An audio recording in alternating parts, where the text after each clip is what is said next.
भारत माता की, भारत माता की जय श्री राम, जय जय श्री राम। मंच पर उपस्थित हम सभी के बहुत ही लाडले प्रत्याशी हर्ष मल्होत्रा जी, देवेंद्र बांदिल जी, ललित शर्मा जी, बिपिन बिहारी जी, सतीश लूथरा जी, राकेश त्यागी जी, दर्शन बुद्धिराजा जी, गोल्डी मनचंदा जी, पंकज कोचर जी, दीपक लूथरा जी, ब्रिजेश जी, मंचासीन सभी महानुभाव और यहां पर उपस्थित सभी बहनों और भाइयों, मैं 20 तारीख को महाराष्ट्र का चुनाव समाप्त होने के बाद दिल्ली आया हूं और आप सभी को यह बताने के लिए आया हूं 5 चरण का चुनाव समाप्त हुआ है और इन 5 चरणों में पूरे देश ने मोदी जी को आशीर्वाद दिया है और बहुमत का आंकड़ा हमने 5 चरणों में पूरा कर लिया। अब ये जो 2 चरण है, ये 2 चरण 400 पार वाले 2 चरण है, ये आपको बताने के लिए आया। दोस्तों, हम सभी जानते हैं ये चुनाव नगर निगम का या विधानसभा का चुनाव नहीं है, देश के नेता को चुनने का चुनाव है। अगले 5 वर्ष किस व्यक्ति के हाथ में भारत देश की बागडोर सौंपना है, इसका निर्णय करने का चुनाव है। कौन भारत के आम आदमी की आशाओं को, आकांक्षाओं को, अपेक्षाओं को पूरा कर सकता है, इसका चुनाव करने का ये चुनाव है। कौन भारत को सुरक्षित रख सकता है, कौन विकसित कर सकता है, इसका फैसला करने का ये चुनाव है। और आज हम देख सकते हैं देश में बिल्कुल महाभारत वाली स्थिति हमको दिखाई पड़ती है। 2 सेनाएं सज्ज है, एक और पांडवों की सेना है और जैसे पांडवों के साथ भी भारतवर्ष के कई राजा थे, कई राजाओं की सेना थी, वैसे पांडवों की सेना का नेतृत्व हमारे मोदी जी कर रहे हैं और उनके साथ एनडीए के सारे पार्टनर ये पांडवों की सेना की तरह सज्ज है और दूसरी ओर कौरवों की सेना है। लेकिन कम से कम कौरवों की उस सेना में नेता कौन है ये पता था। ये कौरवों की ऐसी सेना है जो नेता के लिए भी झगड़ रही है। एक ऐसी सेना है जिसमें न नेता है, न नीति है, न नियत है। इस प्रकार की सेना जिसमें राहुल गांधी कहते इस सेना का नेता मैं हूं, केजरीवाल जी कहते नेता मैं हूं, लालू जी का बेटा कहता है नेता मैं हूं, मुलायम जी का बेटा कहता है नेता मैं हूं, ममता बनर्जी कहती है नेता मैं हूं, स्टैलिन कहता है नेता मैं हूं। इतने बड़े देश के चुनाव में इन्होंने इंडी अलायंस तैयार किया, लेकिन इनको जरा पूछिए भैया इंडी अलायंस का नेता कौन है, ये जवाब नहीं दे सकते। कुछ पत्रकारों ने इनको पूछा कि बताइए अगर गलती से आप चुनकर आते हैं तो आपका प्रधानमंत्री का उम्मीदवार कौन है। एनडीए तो कहती है हमारा उम्मीदवार नरेंद्र मोदी है, आप इंडी गठबंधन वाले बताइए आपका नेता कौन है। वो जवाब नहीं दे पाए तो उनके एक नेता ने कह दिया हमारे यहां बहुत नेता है, हम 5 साल में 5 प्रधानमंत्री बना देंगे। मैंने कहा बहुत अच्छी बात है, 5 साल में 5 प्रधानमंत्री बनाएंगे, लेकिन पहला कैसे बनाएंगे ये बताइए, पहला किसको चुनेंगे। फिर मेरे ध्यान में आया ये क्या करेंगे, एक कुर्सी बीच में रखेंगे, म्यूजिकल चेयर, संगीत कुर्सी हमने देखी है, ऐसी कुर्सी होगी और ये सारे 24 दलों के नेता उसके इर्द गिर्द घूमेंगे और जैसा ही म्यूजिक बंद होगा जो पहला बैठा वो पहला प्रधानमंत्री, जो दूसरा बैठा वो दूसरा प्रधानमंत्री। ऐसे 5 साल में 5 प्रधानमंत्री बनाने का इनका प्लान है। इनको बताइए आपके परिवार का मुखिया नहीं चुनना, आपके प्राइवेट कंपनी का सीईओ नहीं चुनना है, इस देश का मुखिया चुनना है, 140 करोड़ लोगों का मुखिया चुनना है। दोस्तों, 140 करोड़ लोगों का मुखिया केवल नरेंद्र मोदी जी हो सकते हैं, दूसरा कोई नहीं हो सकता। आज हम देखते हैं, पिछले 10 वर्षों ने मोदी जी ने देश को बदल कर दिखाया। दुनिया के अर्थशास्त्री आश्चर्यचकित है। वे एक दूसरे से बात करते हैं कि मोदीनॉमिक्स क्या है, ये मोदी का जादू क्या है कि 10 सालों में 25 करोड़ लोग गरीबी रेखा से बाहर आए। ये दुनिया के किसी देश को करना संभव नहीं हुआ। इतने कम समय में मोदी जी ने 25 करोड़ लोगों को गरीबी रेखा के बाहर कैसे निकाला। आज 10 वर्षों में मोदी जी ने 20 करोड़ लोग जो झुग्गी में रहते थे उनको पक्का मकान दिया, 50 करोड़ लोगों के घर गैस पहुंचा, 55 करोड़ लोगों के घर शौचालय पहुंचा, 60 करोड़ लोग ऐसे थे कि 70 साल तक उनके घर में पीने का पानी नहीं आता था। माताओं बहनों को या तो नल पे जाना पड़ता था या कुएं पे जाना पड़ता था। ऐसे 60 करोड़ लोगों के घर पीने का शुद्ध पानी मोदी जी ने मात्र 10 सालों में पहुंचाया। और 80 करोड़ लोग ऐसे, अभी हर्ष भाई साहब बता रहे थे, 80 करोड़ लोग ऐसे जिनको 2020 से मोदी जी मुफ्त राशन देते हैं। 2 टाइम उनका चूल्हा जले, इसकी चिंता मोदी जी करते हैं और अगले 5 साल भी उनको मुफ्त का राशन ये मोदी जी देने वाले हैं। ऐसे 80 करोड़ लोग हैं। देश के युवाओं को मुद्रा जैसी योजना के तहत 10 लाख तक का लोन बिना गारंटर के मोदी जी ने दिया। पहले कोई युवा जाता था तो बैंक कहती थी आपके पास गारंटर है क्या, कोई सरकारी आदमी आपकी गारंटी लेगा क्या।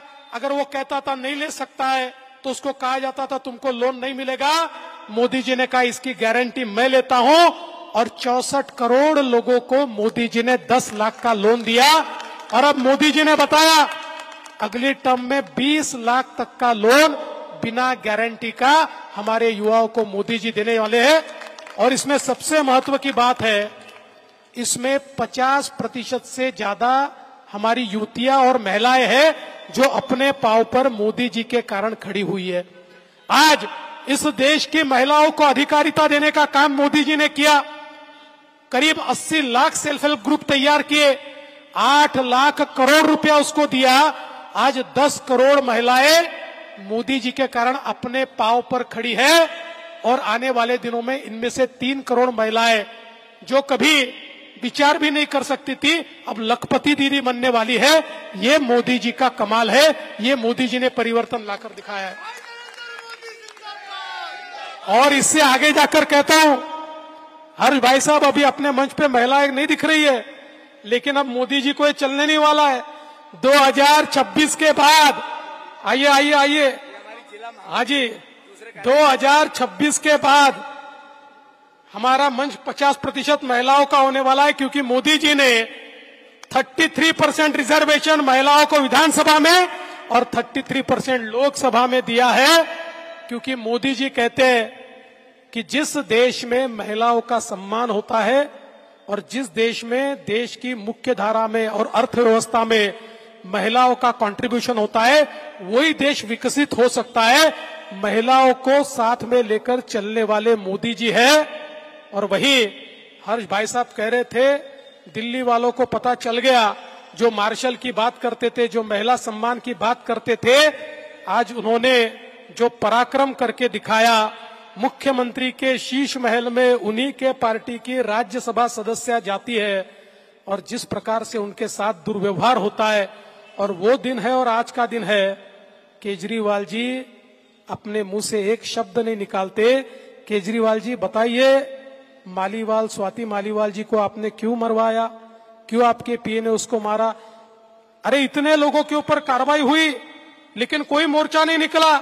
लेकिन केजरीवाल जी का कौन सा राज उनके पीए के पास है कि पीए को अरेस्ट हुआ तो केजरीवाल जी मोर्चा लेकर भारतीय जनता पार्टी के ऑफिस में पहुंच गए। लगता है अब इनका पर्दाफाश हो चुका है और उनको डर है कि आगे और पर्दाफाश होगा। इसलिए केजरीवाल जी डर के मारे आज मोर्चा निकाल रहे हैं। दोस्तों, मोदी जी ने देश को बदला है। आज हम दिल्ली में देख सकते हैं, दिल्ली में जिस प्रकार से केंद्र सरकार के माध्यम से इंफ्रास्ट्रक्चर तैयार हुआ है, जिस प्रकार के डीकंजेस्ट मुंबई दिल्ली को करने के लिए जिस प्रकार का रोड का नेटवर्क, जिस प्रकार का मेट्रो का नेटवर्क ये केंद्र सरकार ने तैयार किया है। और मैं आपको पूछना चाहता हूं, केजरीवाल जी ने वादे तो बहुत किए थे और केजरीवाल जी होशियार है। देखिए, दिल्ली 2 करोड़ लोगों का है, मेरा महाराष्ट्र 12 करोड़ लोगों का है। मेरे महाराष्ट्र का एडवर्टीजमेंट का बजट 100 करोड़ का है और केजरीवाल जी का एडवर्टीजमेंट का बजट 700 करोड़ रुपए का है। तो केजरीवाल जी को तो ये पता है, उन्होंने पिछले कई सालों से विज्ञापन दे देकर लोगों को मूर्ख बनाया, लेकिन अब धीरे धीरे एक एक चीज बाहर आ रही है। और मैं तो ये कहूंगा, अरे 10 साल मोदी जी देश के प्रधानमंत्री है, उससे पहले 15 साल मोदी जी मुख्यमंत्री रहे, 25 सालों से मोदी जी प्रमुख पद पर बैठे हैं।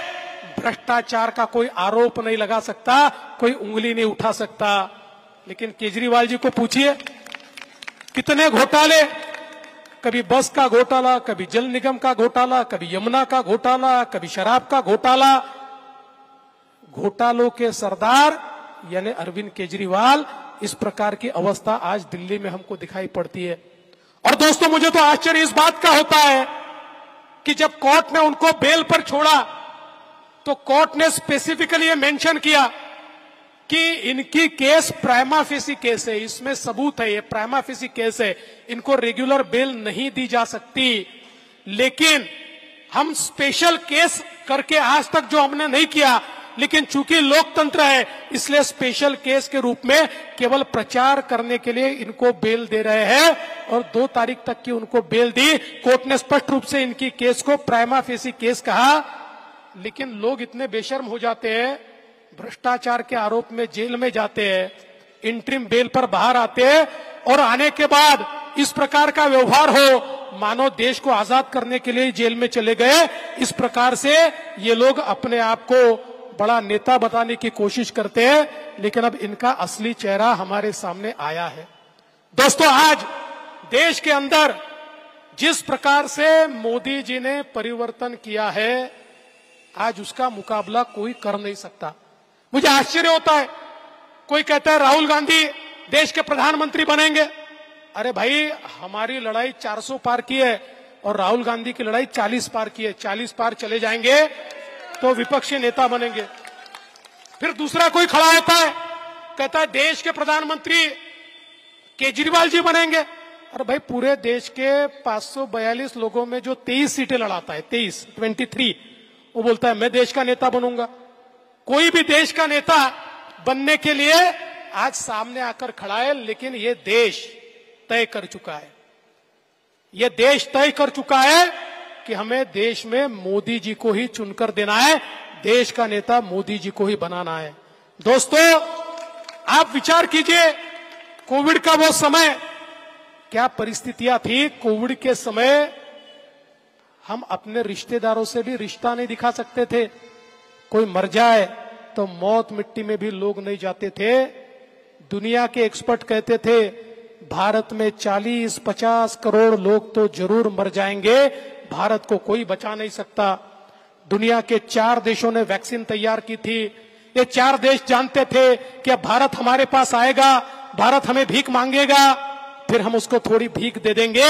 लेकिन देश के प्रधानमंत्री जी को मालूम था 140 करोड़ का मेरा देश है, मैं इन देशों के पास जाऊंगा तो ये मुझे कहेंगे रुक जाइए, पहले हमारे लोगों को टीका देंगे, हमारे लोगों को वैक्सीन देंगे, फिर आपका विचार करेंगे। मेरे करोड़ों लोग मर जाएंगे। देश के प्रधानमंत्री जी ने दुनिया के देश के वैज्ञानिकों को एकत्रित किया, उनको रिसोर्सेज दिए, उनको रॉ मटेरियल दिया। आसान नहीं था, रॉ मटेरियल हमारे पास नहीं था। हमारे प्रधानमंत्री जी ने दुनिया के देशों को ऑक्सीक्लोरोक्विन दी, उनको कहा आप रॉ मटेरियल दीजिए, हम आपको दवाइयां देते हैं। और ये दुनिया से रॉ मटेरियल जमा करके अपने ही देश में वैक्सीन तैयार किया और 140 करोड़ लोगों को ये वैक्सीन मोदी जी ने लगाया। आज हम सब लोग जिंदा है मोदी जी के पुरुषार्थ के कारण, मोदी जी ने ये जो वैक्सीन यहां तैयार करवाया उसके कारण। लेकिन केवल हम नहीं, मैं पिछले समय मॉरिशस नाम के एक देश में गया था।